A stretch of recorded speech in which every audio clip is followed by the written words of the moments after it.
सरपंच साहेब, गेली 15 वर्ष आपण नगरसेवक होता. त्यावेळेला तुम्ही स्वतःहून उमेदवार नाकारल्या. तुमच्या विभागातील नवतरुणीला एक संधी दिलेली आहे. त्याचा प्रचारामध्ये आघाडी कशी असेल किंवा लोकांसमोर त्यांना कसं प्रेझेंटेशन करणार? सर्वप्रथम छत्रपती शिवाजी महाराज, भारतीय घटनेचे शिल्पकार परमपूज्य डॉक्टर बाबासाहेब आंबेडकर यांच्या आशीर्वादाने आणि या महामानवांना अभिवादन करून, हिंदू हृदय सम्राट बाळासाहेब ठाकरे यांना अभिवादन करून, धर्मवीर आनंदिगे साहेब यांना अभिवादन करून, आपल्या पक्षाचे नेते सन्माननीय एकनाथ शिंदे साहेब यांनी हे जी आजची उमेदवारी या महानगरपालिकेची आमच्या युवती सेनेचे एक पदाधिकारी निर्मितीताई कानडे यांना दिली, त्याबद्दल मी सन्माननीय एकनाथ शिंदे साहेबांचा आभार मानतो. आणि आमचे जे शिवसेना भाजपा महायुतीचे सर्व पदाधिकारी आहेत, RPIचे आहेत, भाजपाचे आहेत, रिपब्लिकन सेनेचे आहेत, या सर्वांच्या सहकार्याने आणि आशीर्वादाने निर्मितीताई कानडे या ठिकाणी खूप मोठ्या मताधिक्याने निवडून येतील. आपण पाहिलं आहे की या प्रभाग क्रमांक 133मधील सर्वसाधारण गोरगरीब जनतेने, मायबाप जनतेने मला 3 वेळा नगरसेवक निवडून दिलं होतं. आणि या 3 वर्षाच्या काळात जसं आपण बघितलं की पहिल्या काळामध्ये मी शपथ घेतली होती, जोपर्यंत कामराजनगरमध्ये पिण्याचं पाणी येत नाही तोपर्यंत मी चप्पल घालणार नाही. 4 वर्षात मी 2 18 इंचाच्या पाईपलाईन पिण्याच्या टाकल्या. एक रंभाई आंबेडकर नगरसाठी गेली, एक कामराजनगरसाठी गेली, आणि त्यामुळे पाण्याचा प्रश्न सुटला. त्यानंतरच चप्पल घातली. त्याचप्रमाणे या विभागात मागच्या 10 वर्षामध्ये जवळपास 2000 घरं यांना आम्ही झोपडपट्टीतून SRAच्या चांगल्या 1 BHK फ्लॅटमध्ये आज आपण बसलेलो आहोत. त्या अशा फ्लॅटमध्ये आपण घरं मिळवून देऊ शकलो, SRAचा प्रकल्प राबवू शकलो. आणि सध्या आठवले साहेबांच्या आशीर्वादाने, एकनाथ शिंदे साहेबांच्या आशीर्वादाने आणि देवेंद्र फडणवीस साहेबांच्या आशीर्वादाने, त्याचप्रमाणे आनंदराज आंबेडकर साहेबांच्या आशीर्वादाने आपला माता रंभाई आंबेडकर नगर आणि कामराजनगरमधील 16,575 झोपडीधारकांचा SRA प्रकल्प मंजूर केलेला आहे. यामध्ये पहिल्या टप्प्यातील 4,000 झोपड्या या निष्कासित करण्यात आल्या असून प्रत्येक झोपडीधारकाला 3,60,000 रुपयाप्रमाणे 2 वर्षाचं भाडं असं एकूण 160 कोटी रुपये भाडं देखील वाटण्यात आलं आहे. आणि त्या ठिकाणी कामाची पूर्ण तयारी झालेली आहे. या इलेक्शनच्या पिरियडमध्ये लोकांना त्रास होऊ नये म्हणून आम्ही त्या ठिकाणी खोदकामाला सुरुवात केली नाही.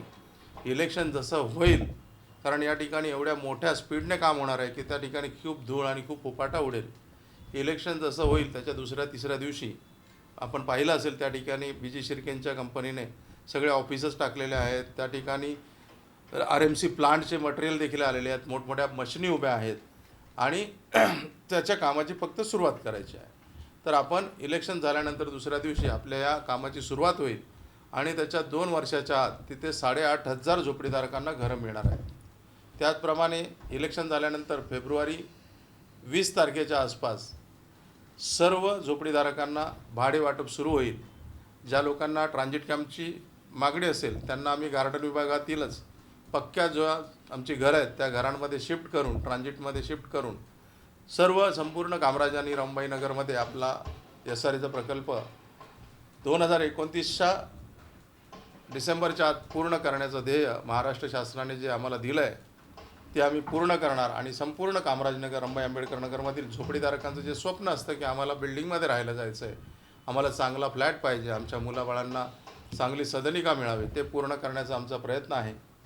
यामुळे फक्त राहण्याचाच प्रश्न सुटणार नाही, घरं तर मिळणारच, पण ज्या कमर्शियल कॉम्प्लेक्स बनणार आहे सेल पार्टमध्ये त्याच्यामध्ये जवळपास 20,000 बेरोजगार तरुणींसाठी रोजगार देखील उपलब्ध होणार आहे. तर हा रोजगार देखील आमच्या संपूर्ण रंभाई आंबेडकर नगर आणि कामराजनगरमधील तरुणींना मिळावा. त्या ठिकाणी निर्माण होणारे छोटे मोठे इलेक्ट्रिशियनचे कॉन्ट्रॅक्ट असतील, मेसन वर्कचे कॉन्ट्रॅक्ट असतील, सिक्युरिटीचे कॉन्ट्रॅक्ट असतील, लेबर सप्लायचे कॉन्ट्रॅक्ट असतील, बागकामाचे कॉन्ट्रॅक्ट असतील, हे सर्व प्रकारचे कॉन्ट्रॅक्ट्स, हे सर्व कामं ही आम्ही आमच्याच विभागातील गोरगरीब कॉन्ट्रॅक्टरना मिळवून देऊ. आणि याद्वारे या प्रकल्पामुळे फक्त आणि फक्त राहण्याचा नाही तर रोजगाराचा प्रश्न देखील सुटतो आहे. त्याचप्रमाणे आज आमच्या मुलांना खेळायला गार्डन नाही, पण या MMRD राबवित असलेल्या प्रकल्पामध्ये 8 मोठमोठे गार्डन आहेत, 1.5 एकर ते 3 एकरच्या जागेच्या क्षेत्रफळाचे. तर या 8 गार्डनमध्ये आमचे सर्व तरुण मित्रमंडळी खेळू शकतात. या गार्डनमध्ये आमचे वयस्कर नाना नानी पार्कमध्ये जाऊ शकतात. या विभागामधील जे मॉर्निंग वॉकला आम्हाला बाहेर जावं लागतं ती माणसं वयस्कर लोक देखील आपले मॉर्निंग वॉक देखील आमच्याच विभागात राहतील. पार्किंगची समस्या देखील या प्रकल्पामध्ये सुटणार आहे, कारण कुठेही आजपर्यंत न झालेली पार्किंगची व्यवस्था SRने आपल्या रमाबाई आंबेडकर नगर आणि कामराजनगरमधील झोपडीधारकांसाठी करून दिलेली आहे. 2 बेसमेंट, प्रत्येक बिल्डिंगच्या खाली 2 बेसमेंट हे पार्किंगसाठी असणार आहे. त्यामुळे हा असा आमचा सर्व प्रश्न सोडवणारा प्रकल्प आम्ही राबवत आहोत. त्याचप्रमाणे सन्माननीय एकनाथ शिंदे साहेबांच्या आशीर्वादाने मुंबई महानगरपालिकेत आजपर्यंत तुम्ही पाहिलं असेल, केवळ आणि केवळ आमच्या वार्डामध्येच फक्त मराठी कॉन्ट्रॅक्टर काम करतो. बाकी ठिकाणी सगळीकडे उबाटाच्या कृपेने मारवाडी आणि गुजरातीच कॉन्ट्रॅक्टरला उबाटाने आजपर्यंत कॉन्ट्रॅक्ट दिलेत. पण सन्माननीय शिंदे साहेबांकडे आम्ही मागणी केली आहे की आपल्या मुंबईमधील तरुण बेरोजगार मराठी तरुणांना आपण मार्गदर्शन करून त्यांचे वेगवेगळे ट्रेनिंग घेऊन जवळपास 1,500 कोटीची कामं ही आम्ही जर दिली, फक्त प्रत्येक कॉन्ट्रॅक्टरला 25-25 लाखाची जरी कामं दिली दर वर्षाला, तर 1,500 कोटीची कामं 10,000 तरुणांना आपण बेरोजगार मराठी तरुणांना मुंबई महानगरपालिकेमध्ये कामं देऊ शकतो, कॉन्ट्रॅक्ट देऊ शकतो, जे उबाठाने आजपर्यंत कधी केलं नाही. उलट या विभागात 133मध्ये मराठी मुलांनी कामं भरली असता उबाटाचे पदाधिकारी हे मराठी मुलांना मारायला गेले होते, मराठी कॉन्ट्रॅक्टरला मारायला गेले होते. मग त्या उबाटाच्या पदाधिकाऱ्यांना आम्ही हाकलून लावून इथे मराठी माणसांना कामं दिली. आणि जेव्हा आम्ही उबाटाच्या पदाधिकाऱ्यांना मारून हाकललं, तर त्या लोकांनी मराठी माणसाला कामं देऊ नये म्हणून आमच्यावर पोलीस केस देखील केली होती 2015 साली, आपल्याला देखील माहिती आहे. तर हे गुजराती मारवाड्यांना कॉन्ट्रॅक्ट देतात, पैसे देतात, बिल्डिंग बांधताना देखील यांच्याकडे फक्त गुजराती मारवाडी कॉन्ट्रॅक्ट असतात. पण इलेक्शन आलं की यांना मराठी सुचतं. पण मराठी माणसांना रोजगार देण्याचा हा जो 10,000 लोकांना कॉन्ट्रॅक्ट देण्याची मागणी आम्ही केली, त्याला देखील सन्माननीय एकनाथ शिंदे साहेबांनी मंजूर केली आहे. 70,000 कोटीची कामं दरवर्षी निघतात महानगरपालिकेची. त्यामध्ये जर प्रत्येक मराठी माणसाला 10,000 मराठी माणसाला 25 लाखाची जर कामं दिली, तरी 2-2.5 हजार कोटीची कामं ही आरामात मुंबई महानगरपालिका देऊ शकते, असं शिंदे साहेबांनी सांगितलं. आणि शिंदे साहेबांनी मान्य केलं आहे की आपल्या मुंबईमध्ये 10,000 मराठी तरुणांना हे 25-25 लाखाची दरवर्षी कॉन्ट्रॅक्ट दिली जाते. मुंबईतून मराठी माणूस देखील हात परवणार नाही, खरं आहे. हां, कारण जर मुंबई महानगरपालिकेमध्ये SRA झालं, आज आपण पाहतोय ही बिल्डिंग, ही इमारत आम्ही महानगरपालिकेच्या हद्दीतच आहोत, घाटकोरमध्येच आहोत. या ठिकाणी झोपडपट्टी होती. आमची तरुण मुलं जी डॉक्टर, इंजिनियर झाले किंवा वेगवेगळ्या बँकेमध्ये कामाला लागले, ती सर्व तरुण मुलं लाजेस्तोवर आपले लग्न झाल्यावरती इथून कल्याण डोंबिवलीला गेली होती. पण आज या 2,000 घरांमध्ये रमाबाई आंबेडकर नगरमधील कामराजनगर आणि नेताजी नगर मध्ये 2,000 आपण झोपडीधारकांना या ठिकाणी घरं मिळवून दिली, चांगले फ्लॅट मिळवून दिले. तर आमचे 150 तरुण मुलं पुन्हा या ठिकाणी पंडितनाथ चेमटे असेल, साईनाथ असेल, मच्छिंद्रनाथ असेल, असे आमची तरुण मुलं पुन्हा कामराजनगरमध्ये आली आणि बिल्डिंगमध्ये राहायला लागली. आपण पहा, अशीच मराठी मुलं जर आपण हा पूर्ण SRA प्रकल्प राबवला, तर ज्यांनी आपली घरं भाड्याने देऊन गेले आहेत ते सर्व पुन्हा मुंबईमध्ये येतील आणि मुंबईमधून मराठी माणूस बाहेर जाणार नाही. जो गेलेला आहे तो पण मुंबईमध्ये. आता आपण आपल्या विभागामध्ये आपण तर उमेदवारी घेतली नाही, एक हुतकून तरुण मुलीला तरुण सर्व जणांना आश्चर्याचा धक्का वाटतो की बाबा एखादा नगरसेवक 3-3 वेळा निवडून आलेला आहे नगरसेवकासाठी भांडणाचं आणि 100% जिंकणारच आहे, अशी सीट तुम्ही तुमच्या मुलीला किंवा तुमच्या पत्नीला का दिली नाही? तर माझी अशी इच्छा होती, मी 15 वर्ष नगरसेवक राहिलेलो आहे आणि ज्या कार्यकर्त्यांनी विशन कानडे सर माझ्यासाठी 10 नाही 15 नाही 20 वर्ष गटप्रमुख म्हणून काम करतात. ही मुलगी मागील 7 वर्ष झाले वयाच्या 18व्या वर्षापासून माझ्यासाठी काम करते. आज तिला 2 वर्षापूर्वी आम्ही युवती सेनेमध्ये पद दिलं होतं. ती अतिशय माझ्यासाठी काम करणाऱ्या एखाद्या कार्यकर्तीला तिकीट दिली पाहिजे अशी भावना जर सर्वांनी व्यक्त केली, फक्त माझ्या पत्नीला माझ्या मुलीला तिकीट द्या ही जी भावना आहे याच्यामध्ये स्वतःचा स्वार्थ दिसतो. पण आपण आपल्या कार्यकर्त्याला तिकीट दिली तर आपले कार्यकर्ते देखील आणखी जोमाने काम करतील आणि या उदाहरणामुळे आपल्या वार्डातील सर्व कार्यकर्त्यांना उमेदवारी मिळेल अशी आशा निर्माण होईल आणि सर्व बाकीचे देखील कार्यकर्ते काम करण्यासाठी तयार व्हावेत. पक्षाचे कार्यकर्ते प्रत्येकाला अपेक्षा असते की मला उमेदवारी मिळावी. मग जर एखाद्या सामान्य घरातील कुटुंबातील मुलीला जर तिकीट मिळाली तर इतर लोकांना देखील आशा निर्माण होईल आणि सर्व पदाधिकारी चांगल्या जोमाने पक्षाचं काम करतील. या उद्देशाने मी माझ्या मुलीला न देता, माझ्या पत्नीला न देता आमच्या युवती सेनेच्या निर्मितीताई कानडे यांना ही तिकीट दिलेली आहे. मला आशा आहे ही BSc IT झालेली मुलगी, बँकेमध्ये लाख रुपये पगार असलेली मुलगी, तिची नोकरी सोडून मी तिला सोडायला लावली आहे. ती आपल्या विभागातील सर्व गोरगरीब जनतेचं काम माझ्या खांद्याला खांदा लावून करेल. जय हिंद. मॅडम, आपण उभं राहिलात लोकांसमोर कसं एक्सपोज होणार की मी उभं राहिलेलं आहे, मला या विभागात मी तुमची लोकसेवा केलेली आहे, सामाजिक प्रशासन मला संधी मिळालेली आहे, या संधीचं सोनं कसं करणार? सर्वप्रथम महाराष्ट्राचे आराध्य दैवत श्री छत्रपती शिवाजी महाराज तसेच भारतीय घटनेचे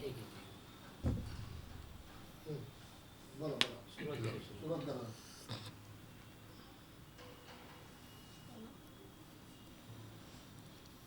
संधी मिळाली त्याबद्दल काय बोलणार? या संधीचं सोनं कसं करणार? सर्वप्रथम महाराष्ट्राचे आराध्य दैवत श्री छत्रपती शिवाजी महाराज तसेच भारतीय घटनेचे शिल्पकार परमपूज्य डॉक्टर बाबासाहेब आंबेडकर, हिंदू हृदय सम्राट बाळासाहेब ठाकरे तसेच धर्मवीर आनंद दिघे साहेब आणि आपल्या महाराष्ट्राचे उपमुख्यमंत्री माननीय एकनाथ शिंदे साहेब या सर्वांना मी अभिवादन करते. आणि आपले आदरणीय माननीय परमेश्वर कदम साहेब यांनी जी मला उमेदवारी दिलेली आहे त्यासाठी मी सर्वप्रथम त्यांचे आभार मानते. आणि त्यांनी जो माझ्यावर विश्वास दाखवलेला आहे त्या मी विश्वासाला पूर्णत्व देईल. त्यांनी सांगितल्याप्रमाणेच मी सर्व कामं करेल. मी लहानपणापासून इथे वाढलेली आहे, मी लहानपणापासून इथे राहिलेली आहे. मी आपल्या नगराची जी समस्या ज्या काही आहेत त्या मी स्वतः डोळ्याने पाहिलेल्या आहेत, मी स्वतः अनुभवलेल्या आहेत.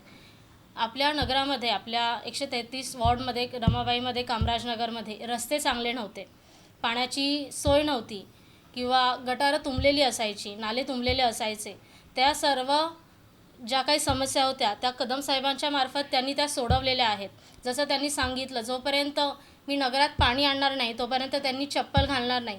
या समस्या त्यांनी सोडवलेल्या आहेत आणि ते जे प्रण त्यांनी घेतलेला आहे तो त्यांनी पूर्णही देखील केलेला आहे. नाले जे तुंबलेले असायचे त्या नाल्यांवर ढापे टाकून जी रोगराईची जी समस्या होती ती त्यांनी पार पाडलेली आहे. आता वॉटर मीटर गटर याचे प्रश्न कदम साहेबांनी गेल्या 15 वर्षांमध्ये सोडवलेले. आता त्यांनी खूप मोठा मुंबईतला सगळ्यात मोठा प्रकल्प मुंबईत आणलेला आहे, झोपडपट्टी पुनर्वसन प्रकल्प आणि MMRD यांच्या संयुक्त भागीदारीमध्ये.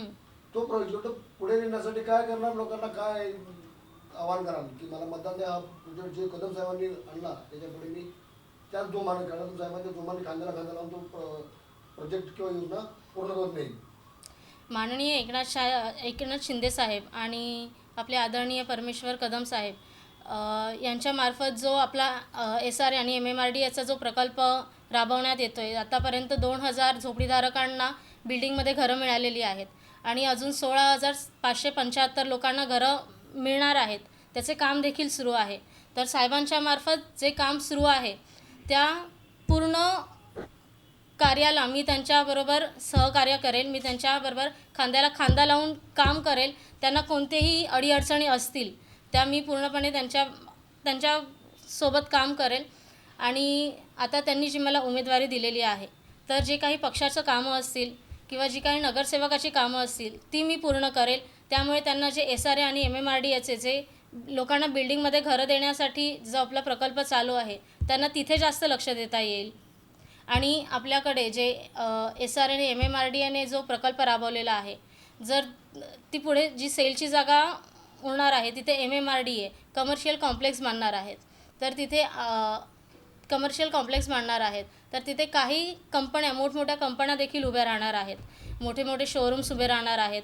आणि आपल्या रमाबाई आंबेडकर आणि कामराजनगरमधील जी रोजगाराची समस्या आहे, जी तरुणांना आणि तरुणींना जी समस्या उद्भवते आहे ती देखील पूर्ण होणार आहे. मला मतदान द्या, काय आवाहन करा? शेवटचा प्रश्न. विभागाच्या विकासाच्या कामासाठी काम म्हणजे गेलेले आहे, मार्गी लागलेले आहे, तर लोकांसमोर काय आव्हान काय आव्हान कराल मला तुम्हाला मतदान? मतदानाचे हे करतील? संपूर्ण प्रभागाच्या विकासासाठी लोकांच्या स्वप्नात घर पूर्ण होतं आहे, लाडक्या बहीण आहे, त्यांच्या कशा पाठीशी राहतील त्याबद्दल आपलं मत काय?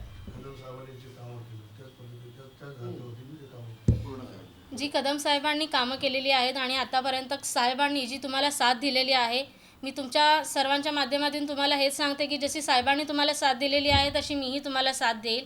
तर येत्या इलेक्शनच्या दिवशी मला भरघोस मतांनी विजयी करा.